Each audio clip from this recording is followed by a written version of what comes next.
Columbia presents its sports director, Red Barber.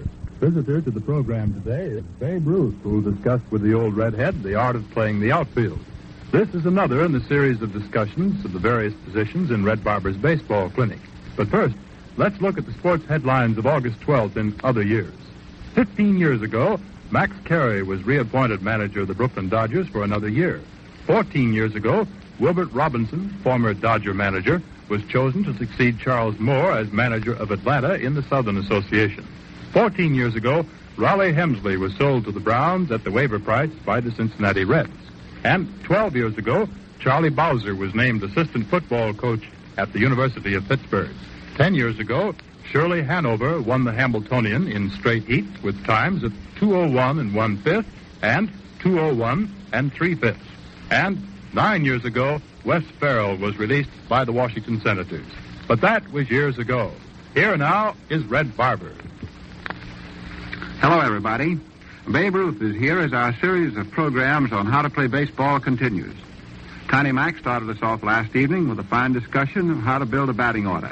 And the Babe is ready to take his glove and run out to the outfield. Everybody knows of Babe Ruth, the great hitter. But not everyone knows what a tremendously fine defensive player he was. Connie Mack last evening was talking about Babe's amazing consistency in playing the outfield, that he never threw to the wrong base. Babe Ruth is a very busy man these days, and it warms our hearts that he's recovered so much of his strength from his recent throat operations. Babe is consultant, as you know, to the Ford Motor Company in cooperation with the American Legion Junior Baseball Program, and he's all over the country. For example, he's honorary chairman of the New York Journal-American Sandlot game at the Polo Grounds tomorrow evening. And Babe Dibdixon Zaharias has come in from Denver for that game, and she's here in the studio listening to the other Babe. Well, so Babe Ruth, let's go to work on how to play the outfield. And first of all, how's the throat? Well, I'll tell you, Red, it's not so good.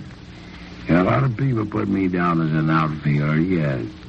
I play the outfield, and as much as I can tell the young boys how to play the outfield, as knowing who the batter is in the first place. Mm-hmm. You must know if the batter's fast or not.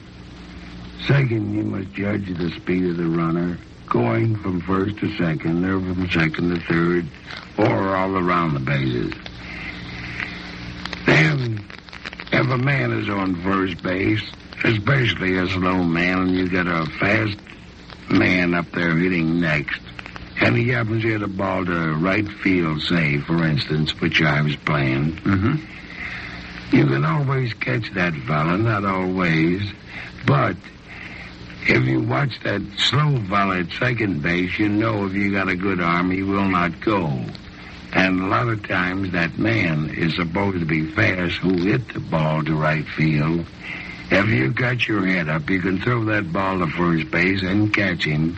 I'd say 7 out of 10 times, which I have done. In other words, a lot of times, Babe, when a batter gets a little overconfident or careless and takes that big turnaround first, the right fielder, if he can throw accurately and with strength, can pick him out off first base. Yeah, if he's got his head up, he can pick that fella. I've seen Dixie Walker even do it over in Brooklyn. Mm-hmm. It's a great play, and it's a nice play to watch. Yes, it certainly is. Well, let's see now. First of all, the outfielder has to study who the batter is, meaning where he can hit the ball, as well as his speed of foot.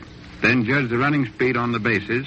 And then what would you say is the next point? Well, the fella's got to keep his head up to the extent, I would say, if a ball is hit to an outfielder, the first thing he's got to think of, as I said before, who the runner is, where to play him, where he hits, left to right field, and so forth.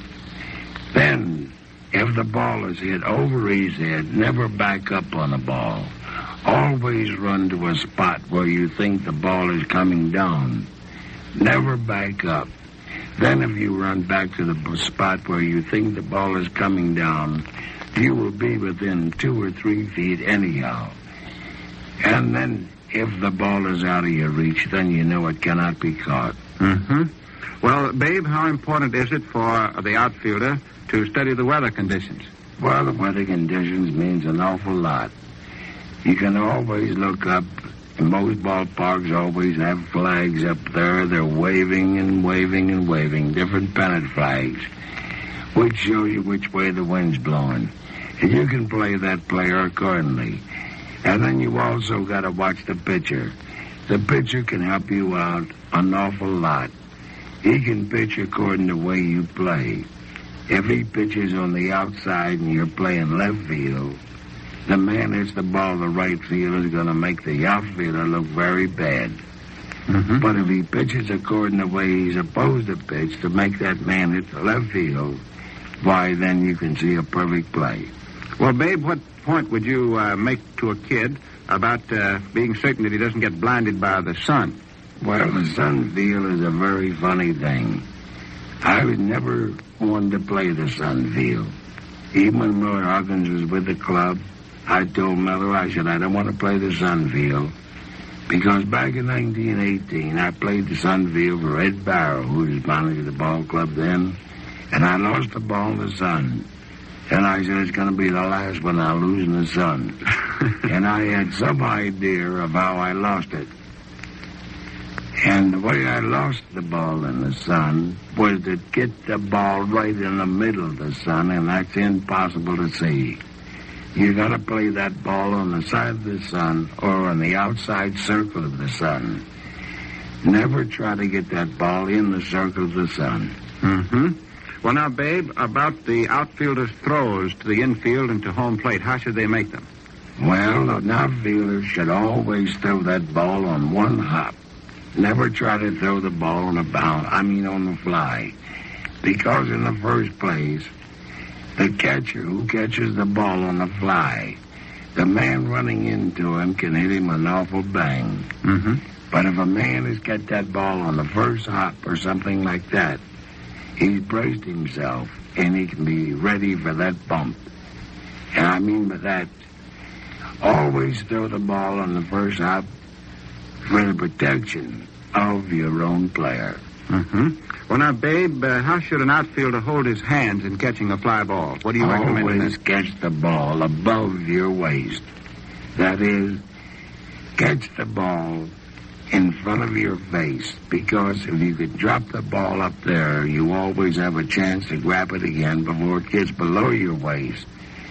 But if you try to catch the ball below your waist and drop it, there's no chance in the world unless you can kick it up in the air and catch it again. Mm-hmm. Well, Babe, how should a fella hold his fingers? In other words, I've heard you outfielders talk about soft hands. What's the meaning of soft hands for an outfielder? Well, Red, the meaning of the soft hand catch is the meaning when a man catches a ball, the outfielder, or anybody, even goes for the infielder, always give with the ball. And when you give with the ball, it helps you to put your arm back in throwing position. And when you do that, you are always in position to throw the ball. And if a kid kept his fingers stiff, it's almost a cinch he's going to drop the ball. Yes, and he's liable to break a finger, too. Mm-hmm. Well, Babe, what about playing a ground ball in the outfield? Well, a ground ball should always be blocked in the outfield. An outfielder can't play a ball like an infielder does. An infielder's got to play that ball with just that one particular second. Where an outfielder can block the ball, he can hit him in the chest, hit him in the knee, hit him anywhere. But still, he can recover that ball before the man advances a base. Babe, I want to thank you very much for this tremendous effort with your throat that you've made after a very busy day to come over here and talk to all the kids listening in, and you've given them a tremendous listing of very valuable points on how to play the outfield. And this, friends, is just another demonstration of the real humanness and greatness of this guy, Babe Ruth. I think Babe would get out of a sick bed at midnight to help out anybody. Good luck to you, Babe. Thank you very much, Red. And, friends, our baseball clinic continues with Frank Frisch coming over tomorrow night to talk about second base. And now we'll have the rest of the day's sports headlines in just a moment. If you take the trouble to look, you'll find that there's one word that we use pretty loosely. It's the word America. But did you ever stop to think of what it really means? When the first settlers came here, for instance, they came to escape religious persecution. They were foreigners in every sense of the word. Since then, people have been coming here from all over the world, people of every race and religion that you can name and then some. The steady flow of foreigners made this country as great as it is today. It was their contribution that went into making up the significance of the word American. Well, right now, there's something gnawing at the foundations of true Americanism. It's that kind of blind prejudice that divides us by setting one group against the other just because the members of one group happen to be foreign-born or Protestant or Catholic or Jewish or Negro. So the next time you hear someone run down a neighbor's race, religion, or origin, tell him to stop that nonsense right away. And now, back to Red Barber.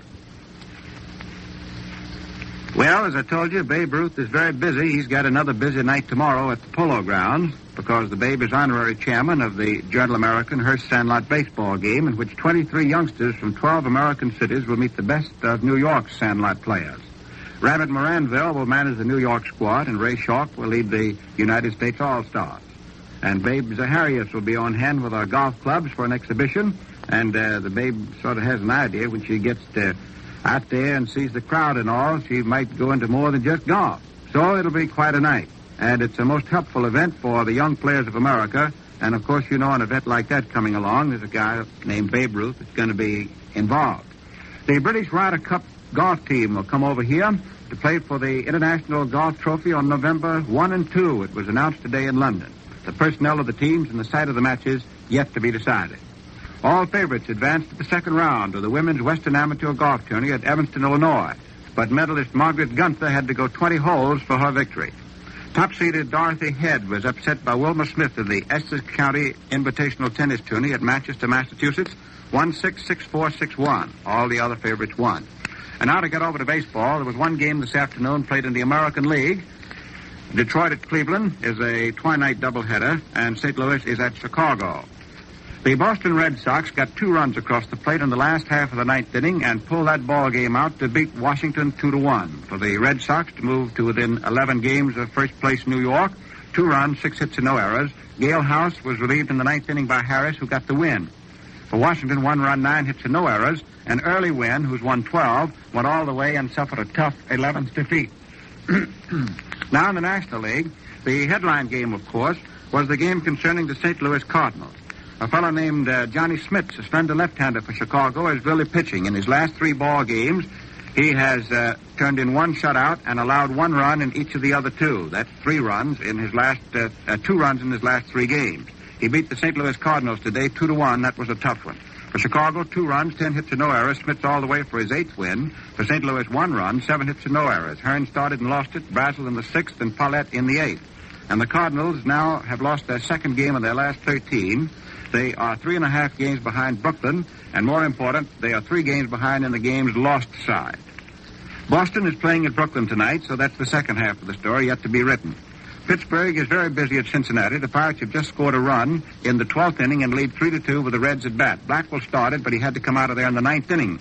Peterson took over. Higbee, Rowe, and now Lyons for the Pirates.